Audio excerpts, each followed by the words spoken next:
जो राजस्थान के जवान और किसानों ने 26 तारीख को दिल्ली कूच का ऐतिहासिक कार्यक्रम रखा है और आज जालसू में हमें विधानसभा क्षेत्र के नौजवान और किसान उस कूच को समर्थन देने के लिए पिछले 3 घंटे से 4 घंटे से हमारा इंतजार कर रहे हैं। मैं सुबह से निकला था, 7 बजे नागौर से निकला और आपके बीच आते आते देर हो गई। आपका बहुत बड़ा प्यार प्रेम स्नेह जो हमेशा मुझे मिला, शायद नतीजों में नहीं पड़ा, लेकिन राजस्थान की जनता का जितना प्यार प्रेम हनुमान बेनीवाल को मिला उतना कभी किसी नेता को राजस्थान का नहीं मिला। आपका हृदय से आभार। भाइयों, मैं हमेशा एक ही बात कहता हूं कि राजस्थान के अंदर तीसरी ताकत की बहुत बड़ी आवश्यकता है। 1980 के अंदर भारतीय जनता पार्टी बनी थी। 40 साल से तो हम लगातार कर रहे हैं और पिछले 22 साल से गहलोत वसुंधरा का गठबंधन पूरे देश के अंदर जग जाई है। किस तरह गहलोत वसुंधरा एक बार ये और एक बार ये। मैं तो हमेशा कहता हूँ कि एक सांपनाथ है और दूसरा नागनाथ है। हमें दोनों को भगाना है, नई ताकत। अभी आपको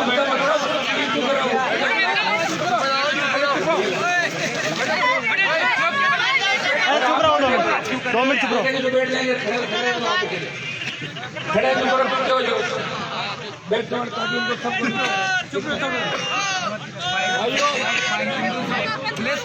भाइयों, आज देश के 25 से ज्यादा वहाँ के लड़कों को हटाऊंगा।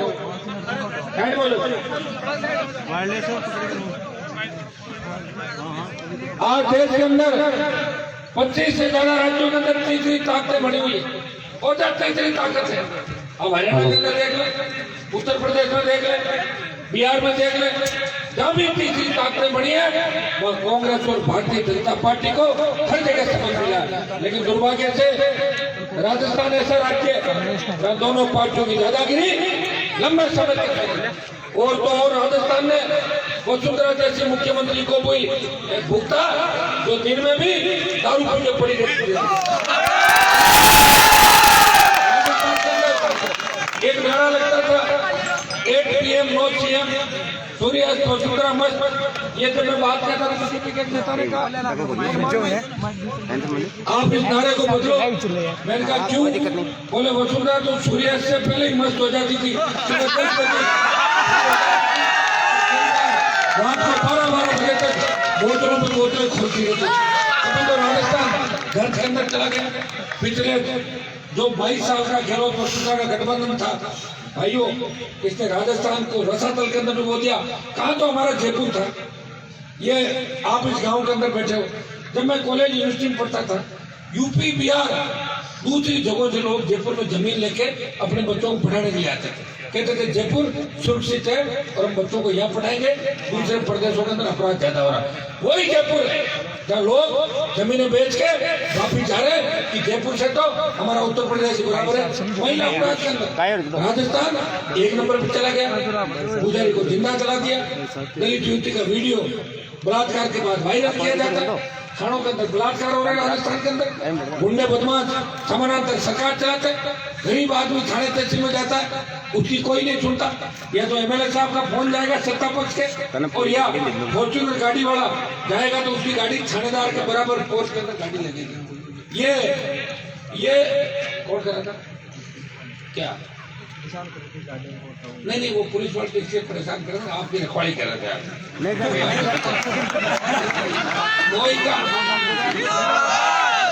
ये कोई आपका विधायक जब मैं खड़ा होता हूँ ना तो पता ही नहीं चलता कहाँ गए। जब मेरा नाम आ जाता है ना तो आधे विधायक की ड्यूटी खत्म हो जाती है। पुलिस आपको तंग नहीं कर सकती। मैं मैसेज देके जा रहा हूँ, पुलिस के अधिकारी भी यहाँ बैठे। बिना वजह किसी भी किसान गरीब को अगर तंग किया तो मैं आपको तंग करने के लिए सीधा थाने पर जाऊंगा। इस बात का ध्यान रखना। लेकिन मुझे पता है कि आज वो तंग नहीं कर रही है पुलिस। आज व्यवस्था बढ़ा रही है कि हनुमान जी आ रहे हैं और किसानों का समय में क्या अंधेरा हो गया, जो ध्यान रख रहे हैं भाई कौन सी गाड़ी अंदर जाए कौन सी बात, तो थोड़ा तो अपने को भी कोऑपरेट करना कि नहीं करना। अपने भी लड़ाई चल रहा होता है तो सीधा फोन कहाँ करते हो, फोन क्यों करते हो पुलिस। आप ऐसा है कि हर जगह पुलिस को अपना दुश्मन अपने को नहीं समझ रहा। हो सकता है पुलिस के अंदर भी कई बदमाश लोग घुस गए, कोई नकल करके, कोई पेपर आउट करा के, लेकिन सारे एक जैसे नहीं होते। इनमें भी हमारे भाई हैं, इनका ध्यान अपने को रखना, ये भी किसानों के बेटे, इनका ध्यान भी रखना। लेकिन मैं मुद्दे पे आता हूँ। 26 तारीख भाइयों पंचायत चुनाव थे, कई जगह देश में ये भी बात चल रही है, मेरे विरोधी ये भी लिखते हैं कि हनुमान जी कहाँ गए। अरे हनुमान जी तो वही अपनी जगह एनडीए में होते होंगे।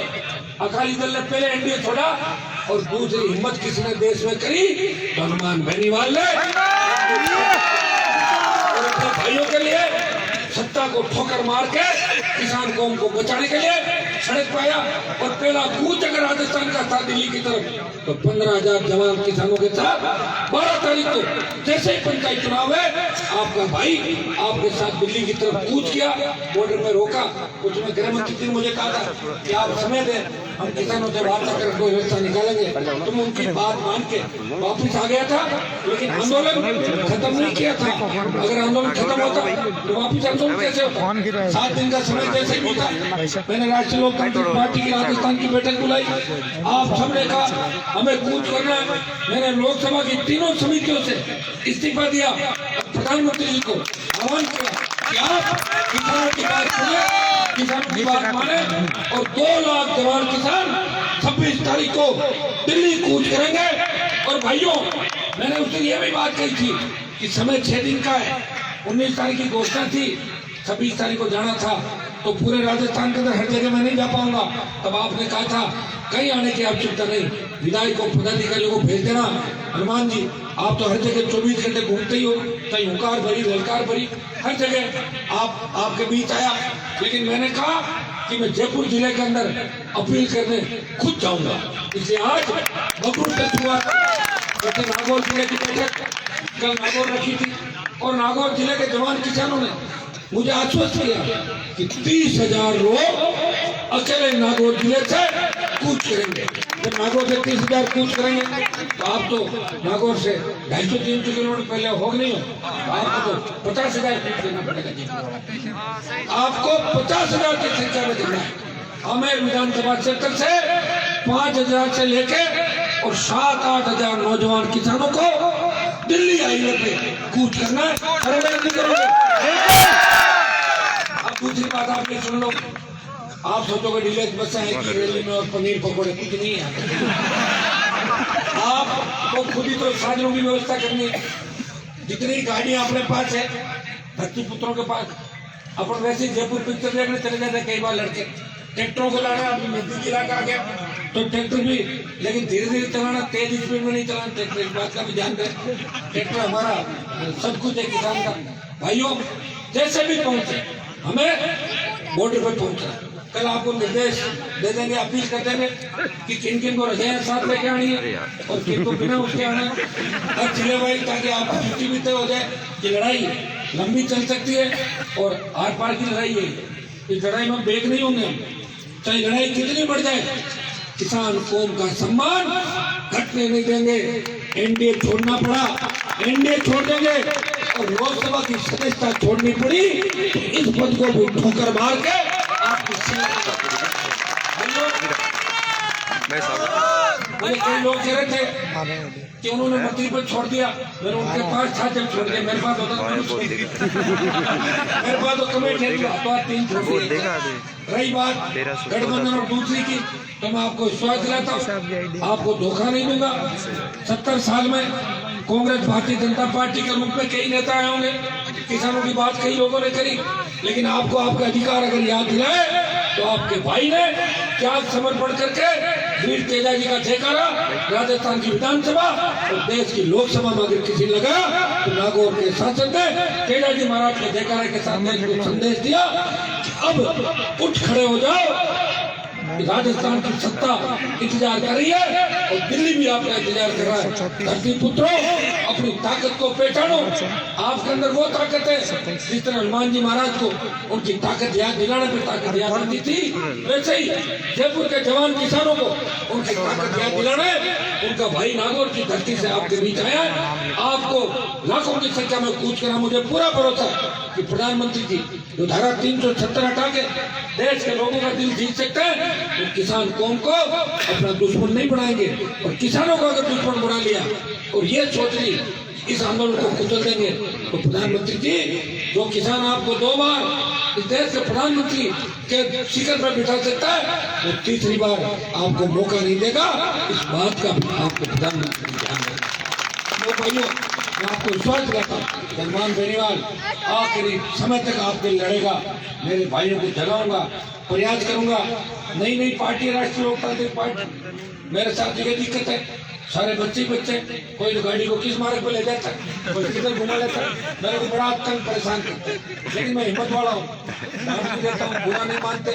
लेकिन कई लोग छोटी मोटी अगर गलतियाँ भी करें, उनकी तरफ से मैं क्षमा प्रार्थी हूँ। अगर कहीं हमारे की छोटी मोटी कोई बच्चों पे हो जाए तो आप सारा उड़वा मुझे दे देना राजस्थान के अंदर हनुमान जी। और मुझे जैसे आपको पता लगेगा मैं डांट जरूर दूंगा उनको कि भाई ये गलत है, अपने को नहीं करना। अपनी नई पार्टी है, अभी तो हमारी पार्टी का पूरा जो विस्तार होना था वही नहीं हो पाया, क्योंकि जैसे ही विस्तार की सोचते हैं कभी तो कोरोना आ जाता है, कभी पंचायत चुनाव आ जाते हैं, कभी नगर पालिका के चुनाव आ जाते हैं, कभी उपचुनाव आ जाता है, और अब किसान आंदोलन आ गया। देश की नजरें इस राजस्थान पे खड़ी हुई है और राजस्थान की नजरें हनुमान बेनीवाल आप पे राष्ट्रीय लोकतांत्रिक पार्टी पे खड़ी है। हर कोई गरीब, एक दिन मैं टोल नाके से निकल रहा था तो मेरे साथ साथ 10-15 गाड़ी जो टोल वाले इसका ध्यान रखते हैं निकल गई, तो सामने जयपुर की एक फैमिली थी, उन्होंने गाड़ी रुकवाई नहीं कि हनुमान जी धन्यवाद, आपकी वजह से हम निकल गए। मैंने कहा मैं तो टोल फ्री करना चाहता हूँ, लेकिन आप ये बताओ कि आप वोट किसको डालते हैं? तो वोट तो बीजेपी को देते हैं, तो फिर मेरे उससे फायदा क्या होगा? अब टोल बोले टोल फ्री करा दो, आप कहाँ से करा दो? 3 MLA तो सस्पेंड हो सकते हैं, खुद फ्री हो सकते हैं, 3 MLA तो फ्री होगा नहीं। आप चुनाव जिता लेना, संख्या 60, 70, 80 करवा देना, और इतने किसानों के विधानसभा क्षेत्र राजस्थान में भाइयों अपन बैठ के अपनी ताकत पहचान लेंगे तो 135 तक संख्या जाएगी राजस्थान के अंदर। ट्राइबल बेल्ट को छोड़ दें और कोटा के कुछ इलाके को छोड़ दें तो बाकी संख्या नजर उठा के देखना कि भरतपुर संभाग, जयपुर संभाग, बीकानेर संभाग, अजमेर संभाग और जोधपुर संभाग किसकी संख्या कितनी है। यादव, गुर्जर, मीणा, जाट, शेड्यूल कास्ट और अल्पसंख्यक भाई, इनको साथ ले लो, 36 कौम साथ आ जाएगी, और जातियों को साथ लेंगे, कई जगह वोट दे देंगे और कई जगह ले लेंगे, अपने आप सारा काम ठीक हो जाएगा। 2023 के अंदर आपको इसी हिसाब से लड़ाई लड़नी है। मैं कई बार थक जाता हूँ लड़ते लड़ते, जिस तरह एप्पल का फोन भी हैंग हो जाता है, मैं भी हैंग हो जाता हूँ। तब मुझे आवाज आती है आमेर के किसी कोने से, जम्मू के किसी इलाके से, हनुमान जी थकना मत, आप अगर थक गए तो दूसरा लड़ाका में नहीं मिलेगा, इसलिए आपको चलना है। आप ये कैसे व्यक्ति हो तो किसानों को धोखा नहीं दे रहे हो। भाइयों, बड़े बड़े नेता लाल बत्ती के पीछे कुएं में उतार दो, लगा कुएं में उतर जाए लाल बत्ती। बड़े बड़े परिवार देखे राजस्थान के जिनका शोषण पार्टियों ने किया, लेकिन गीत उन्हीं पार्टियों ने गाए और उनको ही अपना बाप माना राजस्थान। ये आपको सब सारी बातें पता है। एक हनुमान बेनीवाल जो आपके सम्मान के लिए लड़ता है, मैं परवाह नहीं करता किसी चीज की। मैं तो लड़ा हुई राजस्थान के दुर्दांत अपराधियों से, बदमाशों से, माफियाओं से, इस समाज के जो हमारे जो ठेकेदारी करते थे बड़े बड़े नेता, राक्षस रूपी जो आपका शोषण करते थे, और जयपुर में जाकर पैर छूता था कोई गहलोत के, तो उनको भी करीब करीब को घर बिठा दिया मैंने, बैठे नहीं बैठे करीब।